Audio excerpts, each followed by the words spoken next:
Kirby and the Forgotten Land is the best Kirby game, period.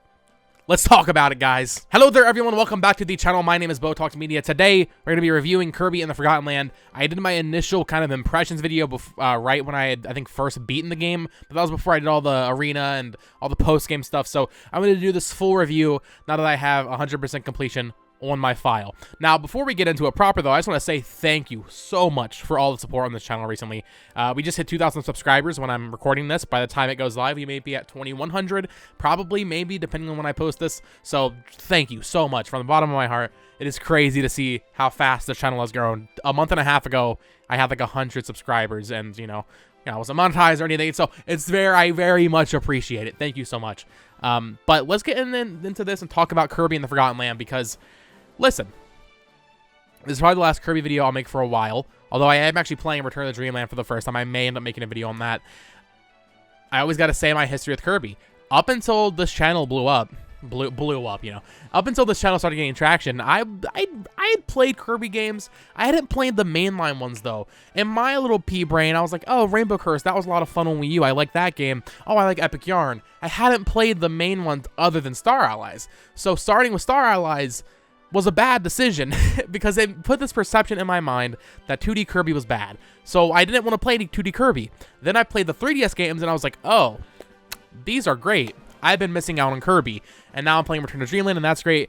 But the promise of a 3D Kirby is something that me, as an outside fan, although I would say at this point I am a fully fledged Kirby fan, as an outside fan was always exciting, because any game you make a 3D, typically speaking, is better. From Nintendo's franchises, usually every 3D version of a 2D franchise they do ends up being better. I can't think of any other examples that are like, no, it actually got worse when it went to 3D. I'm sure there's one or two, but maybe I guess technically Star Fox when you get like on ground. But Kirby and the Forgotten Land, dude, this game is absolutely fantastic. I think I said this maybe in my impressions video. I stayed at the top for the people that click off. They get my hot take. People are comparing this game to Mario Odyssey.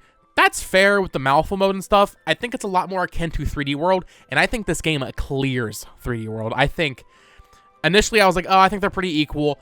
If we're just talking base 3D World, no Bowser's Fury, I think Forgotten Land is a much better game. The levels are better designed. The flow of the game is better. The gameplay is more fun, and overall I think it's just a more enjoyable experience. There's more to aim for. I think I said this in my impressions video also. Waddle Dee Town is what this series has needed. Once again, I'm playing Return to Dreamland, and it has the same collectibles as Triple Deluxe and Planet Robobot. At least Return to Dreamland does have like this little hub with like little extra levels and like sub games to do in like a 2D hub. That's good. The 3DS games had nothing other than the world map, which I don't like. This game having a full hub in Forgotten Land with the Waddle Dee Town, where you're building it up throughout the game while you do the missions for, you know, collecting all the Waddle Dees, saving them, which is just like the Rayman, Oompa Loompas, whatever they're called. It's amazing, dude. It feels so good just going back to your town, upgrading your gear, checking if you have any new minigames to play, checking out and talking to all the people, waving to the Waddle Dees. If you press up on the D-pad, if you didn't know this, you can wave to the Waddle Dees, and they wave back. It's so cute. Waddle Dee Town, I think, is the best addition, weirdly. I know that might be weird for a game for a series that people have been wanting a 3D version of for so long. Just adding Waddle Dee Town alone was enough to make this game, like, really good for me. It's just so nice having a place to go back to, have permanent upgrades for your copy abilities. It adds more depth to the copy abilities. It adds something to kind of grind for with the treasure roads, where you do like these little challenges with that copy ability, almost something like that you would see in like a Mario game, you know, like post game Mario, where like it's just like a super, not hard, but like a more like streamlined challenge, almost like the Sunshine stages, almost a little bit, where we don't have FLUDD, kind of like that. Obviously nowhere near that hard, but Kirby. That's cool. And then you get the crystal star shards, whatever they're called, rare stones, I think, which you upgrade your abilities with. That's so much fun. Having the mini games, fishing. Okay, let's just talk about fishing now, bro. BS. The timing on it to get the gachapon is ridiculous. It took me like 30 minutes of just playing the fishing game, and the fishing's fine. It's just a quick, like, okay, you press the button prompt that appears, you know, quick time event. But the reaction timing you need to get the golden fish, the cream of the crop that gives you the gachapon that you need for 100% completion was ridiculous. I don't even know how I got it, to be honest. I feel like I was slower that time. Maybe it was just random. I don't know. But the fishing is very cute. I like that you can do a co-op. Me and my girlfriend played through this whole game together, so that's good. Kirby Tilt and Roll, or whatever it's called, the little gyro game. Bro, this is the hardest thing in the game. Everything is fine up until the last level. There's 6 levels. There's 3 regular levels and then 3 expert levels, I guess. The final expert level kicked my ass. Like, it was hard. I'm not good with, like, precise movements with my controller, so doing that with the Pro Controller was really hard for me, but I eventually got it, and of course got the gachapon for doing that as well. I like that you get gachapons for like doing the special deliveries and you know, putting in codes, just buying items from the shop, the little cafe mini game where you work with your Waddle Dee serving customers. My only complaint with not even really, I guess kind of fishing, they could have done more with fishing, maybe like a fishing tournament, but my only complaint with all these mini games is that I simply wish there was more of them. And this even goes into the arena or coliseum, whatever they actually called it in this game. There's not much, you know. I think in my impressions video I said, oh, I'm excited to see all the post-game stuff because I expected there to be a pretty meaty post-game, and the post-game is good, of course, with the forego levels, which we'll talk about in a little bit, but there's not much after you do that. You have the Ultimate Cup Z in the arena, and then that's it. So here's my, you know, my conspiracy theory. After completing the game, I actually tweeted this out. So Mr. Sandbag, the little dummy that you train on, there's no gachapon of him in the game. So I'm not going to stand for that. So my theory is that there's probably going to be a free update for this game that adds maybe not more stuff for like Tilt and Roll and the other ones, but there has to be more arena stuff. Maybe not new enemies, but just like, okay, here's all the bosses. Way harder. Like we already have like the forego rainbow versions of them. Spoiler alert, I guess I should have said. We already have all that. Maybe just make it even harder or something. Maybe make it so you can't use, like you have to use a certain copy. That's a good idea. Just make it so it's Ultimate Cup Z, but you have to use the chakra cutters, chakrams. You have to use bombs, you know, that kind of thing. Just make it super hard. Have each one give you a special a gachapon or something. Great way to add a little bit of content to this game. Not that the game is lacking in content. I think my total time was probably like 15 to 20 hours. I'm not sure exactly because I can't actually check it yet because it hasn't been 10 days. So probably in that range, which isn't great, but better than, well, actually, I don't know if it is better than Star Allies. Star Allies added a lot of stuff as DLC that I never played. So maybe Star Allies might honestly have more playtime. In terms of just like playing the game, even if you do all the extra objectives in the levels, it's not going to take that long. It really won't. But let's talk about the actual core of the gameplay. I'm talking about all these mini games and Waddle Dee Town and cute emotes that you can do. Let's talk about the actual game. So Kirby's transition into 3D, they did it pretty damn good for the first try. I guess we had Crystal Shards or whatever, which isn't really 3D. And then we had like Blowout Blast on 3DS, which isn't, like, I was like a more top-down game. This is the first truly 3D game in the Kirby series. It is so... It's impressive how well they did this. I don't really have any... I have no complaints with the gameplay. I think the gameplay's perfect. It's not overly easy like other Kirby games. I was playing on the wild mode. I never even tried breezy mode or whatever it's called because I had no real reason to. I wouldn't say it's hard at any point except for the freaking Kirby Tilt and Roll, but that's fine. It doesn't need to be hard. There was actually one instance in the Ultimate Cup Z where I was like, damn, this is kind of hard. I actually lost. I had to redo it all because, I guess I'll just say this now. In the Ultimate Cup Z, spoiler alert, the true final boss where you're fighting that orb, I did not know you had to jump on the little things he spawns, like the little rubble, to dodge the attack, the ball. I died to that, so that was fun. And I also, to be fair, to beat it, I did use Amiibo to heal myself, and I had restore items and power-up items, so doing it without all that stuff would actually be pretty difficult, I think. You do get the, spoiler alert, Morpho Knight Sword for doing all the forego levels, which is completely busted. I leveled that thing up immediately because it's the best item in the game. I think the hammers are technically, like, DDD's hammers, I think, are kind of, like, close. They might even be equal, but I just like the sword because when you have full health with the sword, it's like Zelda where you do, like, a little beam slash, which is awesome, especially when you have the upgrades where you have the 2 health bars. until that second health bar is gone, you're doing beams. So that entire Ultimate Cup Z, I was shooting out beams, which is great. But let's talk about the actual game. The level design. It's great. The puzzles are really good with the mouthful modes. Okay, I will say this. Mouthful mode, they revealed all of them, I think, in the trailers. I wish we had maybe saved some more for the game. There might be a couple that were like random, but for the most part, I think they showed all of them in the trailers. I don't know. It would have been nice to see more. I got excited because there are certain times where you'll get like a new cone. Like, for example, okay, so you all know Cone Kirby from the demo, where it's just a traffic cone. There'll be a time later in the game where there's a ice cream cone. I was thinking, I don't know how they would have done it because Kirby's, you know, swallowing the entire item. It would have been cool if he actually looked different when he has the ice cream cone. I was like, oh, it's going to be a new ability. No, it's just Cone Kirby. Similar with the other ring, there's certain different rings that you find that I thought would be different. They're not. So I wish there was a little bit more variety with the mouthful modes, but I think it's fine. And while we're talking about abilities, let's talk about the copy abilities. I think there's 12 in this game, which isn't a high number, but it's a 3D game, and they all have 3 different versions except for Crash and Dream, or Sleepy, whatever. So I think 12 is fine. Basically 10 if you get rid of the Crash and Sleep. So I think 10 in a 3D game is fine. I would have liked to see more new ones, I guess. I mean, it's hard to say, because putting, you know, water or bombs or, I don't know, whatever else in 3D, even just sword, it might as well be a new ability. Plus, you have the upgrades. I love, dude, I love, I mentioned, I did a video ranking all the abilities.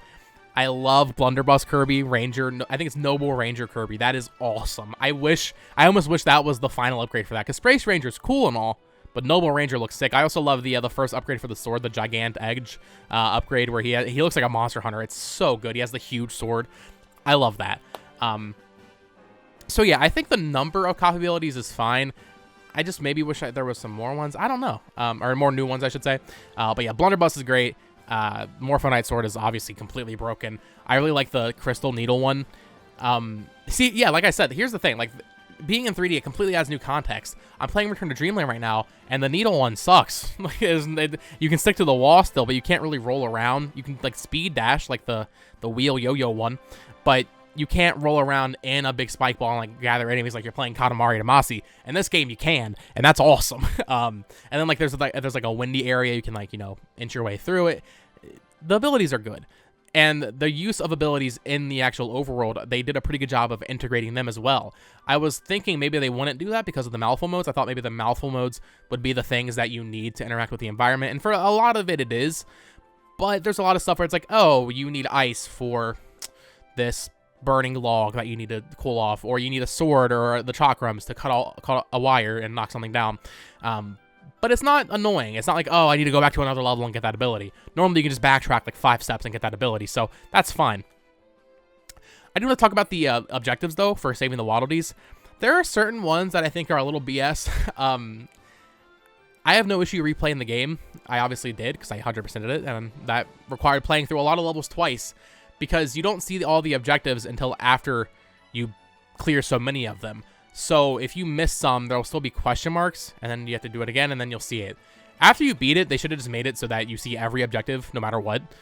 Because certain ones, I was like, dude, what am I supposed to do? And then there's no way of knowing some of them. Sometimes it's like, okay, you have to get the Crash Bomb enemy, suck him up before he kamikazes himself, and then use him on the Twin Frosties. Or stuff like that, where you wouldn't think to do that until after you see the objective laid out for you.